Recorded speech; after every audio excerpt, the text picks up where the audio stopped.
Welcome back to our YouTube channel village वाली teacher में आपका हार्दिक स्वागत है, अभिनंदन है। तो साइकोलॉजी पढ़ रहे हैं हम, और वो जो साइकोलॉजी है, साइकोलॉजी प्लस पेडागोजी पढ़ेंगे हम, जो हर टीचिंग एग्जाम के लिए इम्पोर्टेंट है। चाहे आप एचटेट की तैयारी करें, सीटेट है या DSSS है, चंडीगढ़ PRT है या रीट है, क्योंकि हर टीचिंग एग्जाम में पेडागोजी और जो साइकोलॉजी का सिलेबस है लगभग सेम रहता है, थोड़ा सा लेवल का फ़र्क होता है बस। तो चलिए हम बात करेंगे आज। हमारी 4-5 क्लासें हैं साइकोलॉजी की, ऑलरेडी हो चुकी है। ये हमारी 5वीं क्लास होने वाली है साइकोलॉजी की, जिसमें हम क्या है बाल विकास के बारे में समझ रहे हैं। कल हमने पढ़ा था कि जैसे जैसे शुरुआत हुई, प्रेयर आए, टाइडमैन आए, टाइडमैन के बाद ब्रेयर आए, तो उन्होंने क्या किया, सिर्फ बाल्यावस्था तक ही अध्ययन किया। और कल की क्लास में हमारी बात हुई थी जो स्टैनली हॉल है, जैसे ही स्टैनली हॉल आए उन्होंने क्या है मनोविज्ञान में, बाल विकास में एक नई क्रांति ला दी। क्योंकि 12 वर्ष तक तो पहले प्रेयर है, टाइडमैन है, वो अध्ययन कर ही रहे थे। लेकिन जब तक 18 साल के बच्चे हैं, जो 12 से 18 साल के बच्चे हैं, टीन एज है, 13 to 18, 19 भी माना जाता है, 19 तक के बच्चे इंक्लूड हो जाते हैं क्योंकि वो टीन एज में आ जाते हैं। तो वहाँ सबसे ज़्यादा चैलेंजेस आने वाले हैं, क्योंकि वहाँ सबसे ज़्यादा हार्मोनल चेंजेस होते हैं। तो बच्चे में क्या है, इम्बैलेंस की कंडीशन होती है। बच्चा क्या है, फ्यूचर को लेकर भी चिंतित रहता है कि मैं क्या करूं, क्या ना करूं, मैं क्या हूं, कौन हूं, अपनी आइडेंटिफाई को ढूंढता है, सर्च करता है। तो इस हिसाब से जो स्टैनली हॉल आए, इन्होंने क्या है एक बुक लिखी, एडोलोसेंस नाम की एक बुक लिखी। सबसे पहले हम बात करेंगे इन्होंने क्या क्या काम किया साइकोलॉजी की फील्ड में।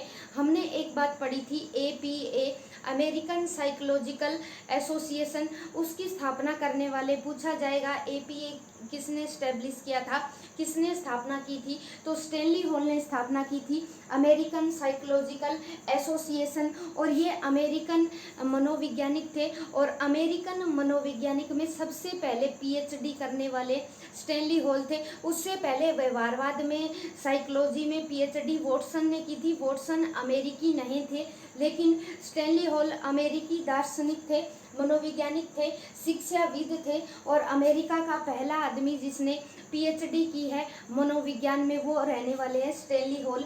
और इन्हीं ने ही क्या है अमेरिकन साइकोलॉजिकल एसोसिएशन की स्थापना की थी 1892 में। तो आ जाइए अब हम बात करेंगे। तो सबसे पहले इन्होंने क्या है न्यूयॉर्क में, न्यूयॉर्क शहर में क्या है सबसे पहला बाल गृह सुधार खोला, कि बच्चे हैं इस तरह का बिहेव करते हैं तो उनको कैसे सुधारा जाए। बाल सुधार गृह की स्थापना की सबसे पहले, ईयर मायने नहीं रखता, बस आप याद रख लेना कि बाल सुधार गृह है, वो सबसे पहले स्टैब्लिश किया न्यूयॉर्क में स्टैनली हॉल ने। और 2 संस्थाएं खोली, वो मेनली किशोरों के लिए थी, एडोलोसेंस एज के बच्चों के लिए थी, क्योंकि बाल्यावस्था तक तो सभी साइकोलॉजिस्ट बात कर रहे थे, लेकिन जो सबसे ज़्यादा संघर्षों का काल होता है, यहीं से कैरियर की शुरुआत होती है। तो सबसे ज़्यादा कंडीशन बच्चों के सामने ऐसी होती है कि वहाँ बच्चे फैसला नहीं ले पाते, तो उन चीज़ पर स्टडी किया जाए, इस चीज़ का ध्यान दिलवाया दुनिया को स्टैनली हॉल ने। तो 2 संस्थाएं खोली किशोरों के लिए, क्या नाम था, सिर्फ नाम याद रखेंगे आप, द चाइल्ड स्टडी सोसाइटी। जब भी बच्चे पे स्टडी की जाएगी, किशोरों पर ही सबसे ज़्यादा स्टडी हुई है स्टैनली हॉल के बाद, ठीक है। चाइल्ड वेलफेयर ऑर्गेनाइजेशन, 2 ये संस्थाएं खोली, हालांकि इतनी इम्पोर्टेंट नहीं है, लेकिन कई बार घुमा के पूछ लिया जाएगा, संस्थाओं के नाम दे देगा आपको कि बताइए। द चाइल्ड स्टडी सोसाइटी और द चाइल्ड वेलफेयर ऑर्गेनाइजेशन किसने स्टैब्लिश की, तो क्या है स्टैनली हॉल आंसर रहेगा। 3 चीज़ें पूछी जाएगी। APA के ये संस्थापक रहे हैं अमेरिकन साइकोलॉजिकल एसोसिएशन, ठीक है। नंबर 2, सबसे पहला बाल सुधार गृह इन्होंने ही खोला। नंबर 3 क्या है, एडोलोसेंस किशोरों पर काम करने वाले पहले अमेरिकन शिक्षाविद कह लीजिए, साइकोलॉजिस्ट कह लीजिए, यही थे। उसके बाद क्या है, इन्होंने 1891 में यानी 1891 में एक पत्रिका लिखी। एक ये क्या है, एक मंथ में एक ही बार आती थी, 12 महीने में 12 बार। तो सबसे पहले 1891 में क्या किया इन्होंने, पेडागोजिकल सेमिनार के नाम से क्या है एक मासिक पत्रिका का प्रारंभ किया, ठीक है, 1891 में। और 1 साल बाद इसने एपीए की स्थापना कर दी। तो किशोरावस्था के जनक माने जाते हैं स्टैनली हॉल। किशोरावस्था के क्या माने जाते हैं? जनक है, फादर ऑफ एडोलोसेंस। तो इन्होंने फिर क्या किया, 1904 में पहला एक्सपेरिमेंट किया, ठीक है, एपीए की स्थापना कर दी। किशोरों के लिए सबसे पहले ध्यान इन्होंने ही दिवाया, ठीक है। टीजीटी और पीजीटी है, वहाँ ये स्टैनली हॉल से क्वेश्चन बनने के काफ़ी ज़्यादा चांसेस है, क्योंकि वो किशोरों की ही स्टडी करते हैं, किशोर बच्चे ही उनको पढ़ाने होते हैं, तो किशोरों के बारे में जानकारी होनी चाहिए। और स्टैनली हॉल क्या कहते हैं कि किशोर बच्चे कोई भी समस्या नहीं है किसी तरह की, उन्हें समझा जाए, उनके साथ अच्छे से प्यार से व्यवहार किया जाए, और सभी के है ये जैविक विकास का एक चरण है कि गर्भावस्था से बच्चा शैशवावस्था में आएगा। ये नहीं कि आप जंप करके सीधा डायरेक्ट किशोरावस्था में चले गए। तो ये बायोलॉजिकल स्ट्रक्चर है, गर्भावस्था से बच्चा निकलकर बाल्यावस्था में, और बाल्यावस्था से किशोरावस्था में, और फिर वृद्धावस्था यानी प्रौढ़ावस्था में चला जाता है। तो इस चीज़ को बड़ी बारीकी से समझना होगा। क्यों? क्योंकि ये जैविक विकास का चरण है, एडोलोसेंस को हम स्किप नहीं कर सकते।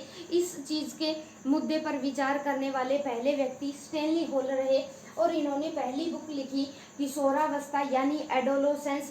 उसी में सबसे पहले किशोर शब्द का यूज किया, जो टीन एज बच्चे भी कहलाते हैं, टीन एजर भी कहलाते हैं, 13 to 19, जिनके पीछे टीन लगता है 13, 14, 15, तो जितने भी ये टीन एज के बच्चे हैं ये किशोर बच्चे कहलाएंगे, ठीक है, ध्यान देना इस बात का।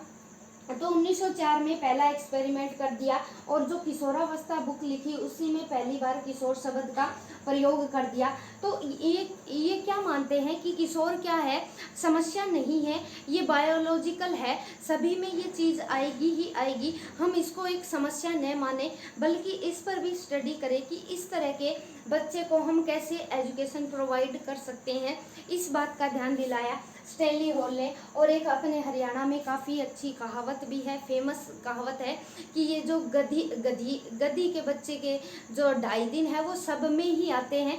तो ये बड़ी ही फेमस कहावत है, और ये कहीं ना कहीं किशोर शब्द के बच्चे के साथ कनेक्ट होती है, क्योंकि किशोरावस्था का जो बच्चा है, किशोरावस्था का बच्चा है, वो लगभग वैसी ही एक्टिविटीज़ करता है, आइडेंटिफाई, खुद की पहचान नहीं होती, मैं क्या हूँ, कौन हूँ, क्या कर सकता हूँ, कैसे है, वीर पूजा करेंगे, रोल मॉडल बना लेंगे किसी को भी, उनको देख के क्या है श्रृंगार करना, ये सारे के सारे जो गुण है, विशेषताएं हैं, ये किशोर बालक में पाई जाती है। डिटेल में पढ़ेंगे जब हम किशोरावस्था करेंगे। यहाँ आप स्टैनली हॉल के बारे में जान लो। तो बाल अध्ययन जो आंदोलन चले उनके क्या है, उनके जनक भी कौन है? भी स्टैनली हॉल, ठीक है। कि क्या हुआ कि फिर आंदोलन हुए, बाल अध्ययन आंदोलन किए गए, उनके जनक यानी बाल्यावस्था तक स्टडी कर ली, और उसके बाद क्या है, इन्होंने बाल अध्ययन के ऊपर आंदोलन किए, और उनके जनक कहलाए स्टैनली हॉल। और उन आंदोलनों के बाद क्या है, किशोरों के बारे में एक इमेजिनेशन होती थी कि किशोर एज का जो बच्चा है वो बड़ा ही मतलब बेकार टाइप का लगता है, ठीक है, कि पता नहीं मिनट में खुशी, एक मिनट में ही गम, पता नहीं क्या क्या सोचता रहता है, मिनट में ही मैं ये कर दूंगा, वो कर दूंगा, करने को कुछ नहीं होता। और ये जबकि सच्चाई है, हर बच्चे को अगर उचित डायरेक्शन दे दी जाए तो वो कुछ भी कर सकता है। तो इस बात में क्या है, जब आंदोलन हुए तो किशोरों के प्रति जो सोचने का नज़रिया था वो बदल गया लगभग दुनिया का, ठीक है, कि हम इन चीज़ को समस्या मानते हैं ना, तो इसी एज के बच्चे हैं जो बहुत कुछ कर सकते हैं, अगर उन्हें अच्छी डायरेक्शन दी जाए, प्यार से ट्रीट किया जाए तो अच्छी डायरेक्शन।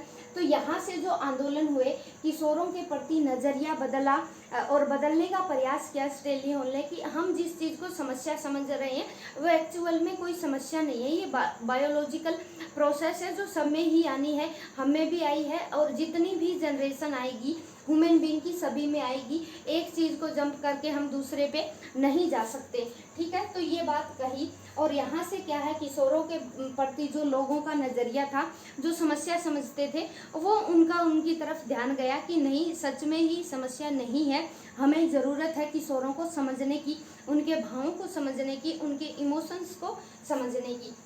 फिर उसके बाद क्या हुआ, और उसके बाद हुआ क्या कि जो हमारा जो बाल विकास है, विकास पहले गर्भावस्था से बाल्यावस्था तक ही सिमट कर रह गया था। और स्टेनली हॉल के बाद क्या है, हरलोक ने भी एक बड़ी अच्छी डेफिनेशन दी थी जो कल हम पढ़ चुके हैं, कि वो क्या कहती है, जैसे ही गर्भावस्था बाल्यावस्था में किशोरावस्था स्टेज जुड़ गई तो वो बाल मनोविज्ञान से वो बाल विकास बन गया, ये कहना था हरलोक का। उसी तरह क्या है, गर्भ के बाद बाल्यावस्था और बाल्यावस्था के बाद किशोरावस्था तक एज मिल गई तो वो प्रॉपर एक बाल विकास बन गया, यानी चाइल्ड डेवलपमेंट बन गया। और उसी के बाद क्या है, क्रांति आ गई, विकास अपने आप में जो बड़ी टर्म थी वो फुलफिल हो गई, पूरी तरह से कंप्लीट हो गई। और उसमें फिर क्या है, विकास में 4 एस्पेक्ट को शामिल कर दिए गए, क्योंकि सबसे ज़्यादा इमोशंस हावी होते हैं उच्च लेवल के, वो किशोरों में ही होते हैं। कभी खुशी कभी गम वाली बात होती है उनके साथ, मिनट में ही कुछ भी कर देंगे, ठीक है। उन्हें अपनी जान है वो हथेली पे रख के चलते हैं, ऐसा होता है, ऐसा एटीट्यूड होता है। और उन चीज़ों को, उन बच्चों को क्या है, ऐसी जगह पे उनकी जो एनर्जी होती है उनको ऐसी जगह पे लगाई जानी चाहिए ताकि वो देश के लिए, अपने समाज के लिए एक पॉजिटिव वे में, एक अच्छी डायरेक्शन में काम कर पाए, ठीक है। तो फिर क्या हुआ, विकास हमारा यहाँ कंप्लीट हो गया। स्टेनली हॉल ने जैसे ही अपने एक्सपेरिमेंट दिए, एडोलोसेंस के बारे में डिटेल में बताया इन्होंने कि किशोर बच्चों का व्यवहार को हम इस तरह से पढ़ सकते हैं, ऐसी ऐसी चीज़ें हैं, हार्मोनल चेंजेज आते हैं, हम बच्चे को गलत समझ रहे थे, यहाँ विपरीत लिंग के प्रति भी बच्चा अट्रैक्ट होता है, ये नेचर का बनाया हुआ है, इसमें बच्चे की कोई गलती नहीं है। तो नज़रिया बदल गया यहाँ। विकास क्या है, विकास शारीरिक होगा, बच्चे का शारीरिक विकास होता है, मानसिक विकास होता है, सामाजिक होता है, संवेगात्मक होता है। फिर 4 एस्पेक्ट शामिल हो गए हमारे विकास में, डेवलपमेंट में, और ये चारों के चारों साथ चलते हैं। ये नहीं कि बच्चे का शारीरिक विकास पहले होगा फिर मानसिक होगा, चारों साथ चलेंगे, लेकिन किसी की दर ज़्यादा होगी, किसी की कम होगी। शैशवावस्था में बच्चे का जो शारीरिक विकास है वो बड़ा अच्छा होगा, बच्चा ग्रोथ करेगा, वजन भी बढ़ेगा। लेकिन जैसे ही बाल्यावस्था में आएगा, बच्चे का मेंटली विकास भी ठीक ठाक होगा और जो शारीरिक ग्रोथ है वो भी रुक जाएगी बच्चे की। सामाजिकता सबसे ज़्यादा बच्चे, किशोर जो बच्चे होते हैं ना, वो सामाजिकता वहाँ आती है सबसे ज़्यादा, दोस्त बनाएगा भर भर के, ठीक है। और इमोशंस भी वहीं पर क्या है, उच्च लेवल के होते हैं। सबसे ज़्यादा इमोशन प्यार हो गया, ईर्ष्या हो गया, किसी से बच्चे को नफरत हो गई तो वो नफरत ही करेगा, उसके कंसेप्ट को बदलना बड़ा मुश्किल होता है, अपने आप में एक चैलेंज होता है। तो विकास के ये चारों के चारों एस्पेक्ट एक दूसरे से इंटरकनेक्टेड है और ज़रूरी नहीं है चारों साथ चलेंगे, ज़रूरी नहीं है कि कोई शारीरिक विकास 1% हो रहा है तो सामाजिक 50% भी हो सकता है, इक्वल नहीं होगा इनका जो इंक्रीज है, लेकिन चलेंगे ये चारों एक साथ, ठीक है। इस बात का खास ध्यान रखेंगे आप। शारीरिक विकास, मानसिक विकास और जो संवेगात्मक विकास है, सामाजिक विकास है, चारों साथ चलेंगे, लेकिन दर है इनकी अलग अलग रहेगी, कोई 10%, कोई 20%, कुछ भी हो सकता है। बच्चे में आईक्यू के हिसाब से, बच्चे की हेरिडिटी के भी होते हैं कि माता पिता लंबे हैं तो बच्चे की हाइट लंबी ही होगी, जैसा मेडल ने बताया था, मटर के पौधे पर एक्सपेरिमेंट किया था, उनको पढ़ेंगे हम, हेरिडिटी के कंसेप्ट में भी पढ़ेंगे, ठीक है। तो ये हो गई बात। अब आ जाओ भाई इधर, जनक हो गए किस बाल विकास के आंदोलन के जनक, एपीए के जनक, एडोलोसेंस देने वाले स्टेनली हॉल, बहुत सारा काम किया इन्होंने, डिटेल में बताया और नज़रिया बदल दिया दुनिया का। उसके बाद आपको लगेगा कि बार बार रिपीट क्यों कर रहे हैं, क्योंकि साइकोलॉजी के कंसेप्ट बार बार रिपीट करने पर ही हमें समझ में आते हैं। आपस में सारी साइकोलॉजी इंटरकनेक्टेड है, कहीं भी कुछ भी हम अपने हिसाब से सेट नहीं कर सकते, बस बेसिक समझ होनी चाहिए हमारी। अब आ जाओ भाई, कन्फ्यूजन भी बहुत होती है, प्रश्नावली विधि अलग है, प्रश्नोत्तर विधि अलग है, ठीक है, वहाँ भी कन्फ्यूजन क्रिएट नहीं करनी हमें। तो सबसे पहले अब चाइल्ड डेवलपमेंट बन गया, यहाँ पर क्या है, हम बच्चे की स्टडी करेंगे तो हम अगर क्वेश्चन पूछेंगे प्रश्नावली विधि है, प्रश्नावली विधि का प्रयोग किसने किया, ये क्या है, प्रयोग करने वाले कौन है भी, वुडवर्थ है। वुडवर्थ ने क्या है, बाल विकास के अंडर प्रश्नावली विधि का प्रयोग किया। और ये किस चीज़ का मापन किया इन्होंने, कि मेजरमेंट, जो हमारी पर्सनैलिटी है, बच्चे की जो पर्सनैलिटी है उसके मेजरमेंट के लिए, व्यक्तित्व के मेजरमेंट के लिए वुडवर्थ ने प्रश्नावली विधि का प्रयोग किया, ठीक है, वुडवर्थ ने पर्सनैलिटी के मेजरमेंट के लिए किया। अब आ जाओ भाई प्रश्नोत्तर व संदेह विधि, ठीक है, इसको स्टैब्लिश किया सुकरात ने किया। प्रश्नोत्तर यहाँ सिर्फ क्या है, प्रश्न पूछे जाएंगे ओनली, ठीक है, वो एक सब्जेक्ट से जुड़े हो सकते हैं और उनमें संदेह भी हो सकता है कि बच्चा क्या है, किसी के द्वारा रटा रटाया उत्तर तो नहीं दे रहा। अब 4 बच्चों को इकट्ठा बैठा लिया, लगभग चांसेस है कि एक बच्चे ने जो आंसर दिया है बाकी तीनों भी दोहराएंगे, तो इसमें संदेह भी होता है सुकरात को, ठीक है, कि सेम पर्सन अगर हम दूसरे बच्चे से पूछे तो लगभग चांसेस है कि वो उसकी कॉपी करके तुरंत बता देगा, तो इसलिए इसे संदेह विधि भी बोला जाता है। संदेह होता है कि बच्चे का खुद का कंसेप्ट नहीं है। यहाँ क्या है, प्रश्नावली विधि में एक जैसे कुछ चीज़ शारीरिक एस्पेक्ट की पूछ ली, कुछ मानसिक से पूछ ली, कुछ सोसाइटी के बारे में पूछ लिया, कुछ इमोशंस के बारे में पूछ लिया कि आपके मम्मी ज़्यादा प्यार करती है या पापा ज़्यादा प्यार करते हैं। तो प्रश्नावली में अलग अलग तरह के क्वेश्चन शामिल होते हैं और प्रश्नोत्तर में क्या है, एक ही विषय से संबंधित क्वेश्चन पूछे जाएंगे। प्रश्नावली में अलग अलग चीज़ें होती हैं और प्रश्नोत्तर में एक ही सब्जेक्ट की चीज़ें हैं और वही चीज़ पूछी जाएगी। अगर फिजिकल की पूछी जा रही है तो ओनली फिजिकल की पूछी जाएगी, अलग चीज़ को ऐड ऑन नहीं किया जाएगा। और संदेह भी हो सकता है, बच्चे रटा रटाया भी आंसर दे सकते हैं क्योंकि अनुकरण पाया जाता है छोटे बच्चों में। अब आ जाओ भाई, उसके बाद स्टैनली हॉल का समय समाप्त हो गया। उसके बाद आते हैं भाई, ठीक है, एक बात यहाँ देख लो पहले, उसके बाद आते हैं 1923 से 1932 में जीन पियाजे भाई साहब आ गए और इन्होंने क्या दिया, संज्ञानात्मक विकास का सिद्धांत दिया, कॉग्निटिव डेवलपमेंटल थ्योरी दी, जो क्या है शारीरिक प्लस मानसिक विकास से जुड़ती है। इसको डिटेल में 4 भाग है, उनको पढ़ेंगे। इंद्रिय गामक अवस्था एक सेपरेट वीडियो में पढ़ेंगे क्योंकि डिटेल में पियाजे टीचिंग एग्जाम अधूरा है जीन पियाजे के बिना, इसलिए इसको डिटेल में पढ़ेंगे, बाल की खाल निकालेंगे, ठीक है, ऑलरेडी भी मैंने पढ़ा रखा है चैनल पर। तो जीन पियाजे ने क्या किया, 1900 उल्टा है, देख लो, ईयर भी पूछी जाती है क्योंकि जो रीढ़ की हड्डी है, बैकबोन कह लीजिए, स्पाइनल कॉर्ड कह लीजिए, है जीन पियाजे है किसी भी टीचिंग एग्जाम का, तो बनता है ईयर भी पूछ लेगा, उल्टे हैं 1923 से 1932, ठीक है, 1923-32 उल्टी डिजिट हो जाएगी, इसकी डेट भी आप याद रखेंगे। उसके बाद संज्ञानात्मक विकास का सिद्धांत दिया इन्होंने जीन पियाजे ने। पियाजे के बाद आते हैं गैसल ने किस चीज़ का सिद्धांत दिया, मैच्योरिटी का सिद्धांत दिया। मैच्योरिटी क्या है, 18 साल के बाद ख़त्म हो जाती है। ये लगभग हम बात करें फिजिकल चीज़ से जुड़ी हुई होती है और जो हमारी फिजिकल ग्रोथ है वो एक समय बाद क्या है, वो क्या है, बंद हो जाती है। ये नहीं कि जीवन पर्यंत चलती है। एचटेट में क्वेश्चन पूछा भी गया था कि बताइए मैच्योरिटी क्या है, शारीरिक मैच्योरिटी आ गई, बस बात खत्म, इससे आगे नहीं जाना। मेंटल का क्या है, मेंटल आज हमारा जिस तरीके से हम सोच रहे हैं इन फ्यूचर कल ही हमारा सोचने का जो तरीका है वो अलग हो जाएगा, तो डेली चीज़ चेंज हो रही है। लेकिन क्या है, फिजिकली जो चीज़ एक बार बन गई वो एकदम से इतनी जल्दी चेंज नहीं होती, वो सारी चीज़ें जो ग्रोथ है हमारी रुक जाती है। अब गैसल ने क्या दिया भी, गैसल ने मैच्योरिटी का सिद्धांत दिया, परिपक्वता का सिद्धांत दिया, और ये क्या थे भी, शिशु रोग विशेषज्ञ थे, यानी ये छोटे बच्चों का जो रोग हो जाता है, बीमारी हो जाता है, उनकी क्या है समाधान किया करते थे, एक डॉक्टर कह लीजिए इन्फेंट चाइल्ड का, ठीक है।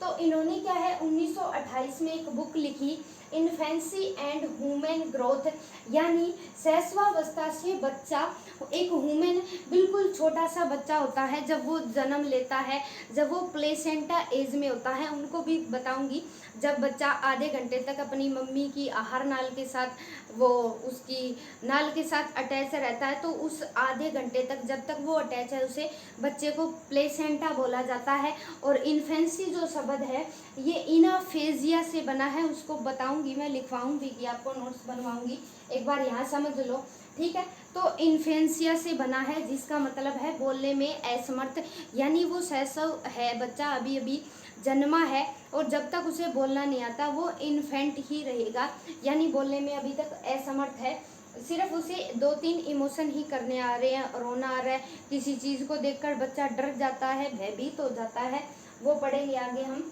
फिर 1928 में क्या है, गैसल ने एक बुक लिखी, इन्फेंसी एंड ह्यूमन ग्रोथ, यानी बच्चा जन्म से लेकर ये आज जो हमारी बॉडी का स्ट्रक्चर बन चुका है वो कैसे कैसे ग्रोथ हुई और क्या क्या चेंजेस आए उसमें, फिजिकल क्या बदला, मेंटल क्या बदला, इस चीज़ पर क्या है ज़्यादातर इन्होंने मैच्योरिटी पर फोकस किया कि इतना सा जो बच्चा था आज वो इतना बड़ा हो गया, यानी उसमें क्या है मैच्योरिटी आ चुकी है। मैच्योरिटी का सिद्धांत दिया गैसल ने, बुक लिखी 1928 में, इन्फेंसी एंड ह्यूमन ग्रोथ, इतनी ही बात आप याद रखेंगे। और ये फिजिकल प्लस मेंटल से जुड़ेगा, यानी जैसे जैसे हमारी फिजिकल जो ढांचा है वो बढ़ता जाएगा तो हमारा मेंटल लेवल भी क्या है इंक्रीज होगा डे बाय डे। 2 साल की एज में जैसा हम सोचते थे, क्या वो 20 साल की एज में सेम टू सेम वैसी ही चीज़ सोच रहे हैं? बिल्कुल नहीं, हर चीज़ क्या है ग्रो कर रही है, उत्तरोत्तर बढ़ रही है। ठीक है, तो गैसल का सिद्धांत पूछा जाता है, काफ़ी बार रिपीट हुआ है, इनकी बुक भी पूछ ली गई है, इन्फेंसी एंड ह्यूमन ग्रोथ। कब लिखी? 1928 में लिखी। मैच्योरिटी का सिद्धांत दिया। उसके बाद क्या है, जीन पियाजे के बारे में बात कर चुके हैं हम, 1923 से 32 तक आए। इन्होंने कोग्निटिव डेवलपमेंट थ्योरी दी जो फिजिकल प्लस मेंटल दोनों से जुड़ेगी। और फिर उसके बाद गैसल आए। अब मैडम मारिया मोंटेसरी की भी बात कर लेते हैं और फ्रोबेल की भी बात कर लेते हैं, क्योंकि इनका भी काफ़ी ज़्यादा योगदान है छोटे बच्चों की शिक्षा के लिए। अब ये क्या कहते हैं भाई, जो हमें एजुकेशन कैसी दे, अब सारा जो प्रोसेस है, सारी प्रोसेस किस लिए करवाई जा रही है, हम साइकोलॉजी पढ़ क्यों रहे हैं? क्योंकि बच्चे को समझ सके, हम उसके व्यवहार को जान के, उसी तरह तो शिक्षा देना ही हमारा काम है कि इस बच्चे का IQ ऐसा है, हम इसको इस चीज़ को ऐसे पढ़ा दे तो बच्चा तुरंत कनेक्ट कर लेगा, समझ जाएगा। तो उसी लिए साइकोलॉजी पढ़ी जाती है और पढ़ाई जाती है। और उसके बाद क्या है, मैडम मारिया मोंटेसरी और फ्रोबेल ने भी कार्य किए। ये क्या कहते हैं कि जो बच्चों की एज है, यानी 2 साल के बच्चे को हम एरोप्लेन उड़ाना नहीं सिखा सकते, बच्चे की एज के अकॉर्डिंग, और मेंटल लेवल, बच्चा कैसे सोच रहा है, कैसा एटीट्यूड है, ठीक है, क्या वो 3 साल की एज में 20 तक काउंटिंग सीख पाएगा? नहीं सीख पाएगा। तो हम तोड़ तोड़ के शब्दों को कैसे सिखाए, कैसे लिखना सिखाए। सबसे पहले बच्चा शुरुआत में आता है तो उसे पेंसिल ही पकड़नी नहीं आती, तो उस हिसाब से सिखाएं ताकि बच्चे का जो कोऑर्डिनेशन है मेंटली और फिजिकली दोनों तरीके से अच्छे से हो। मानसिक स्तर के अनुरूप क्या है एजुकेशन देनी चाहिए बच्चों की आयु के हिसाब से। 10 साल के बच्चे को 20 साल की चीज़ें नहीं सिखा सकते और करके सीखने पर बल देना चाहिए।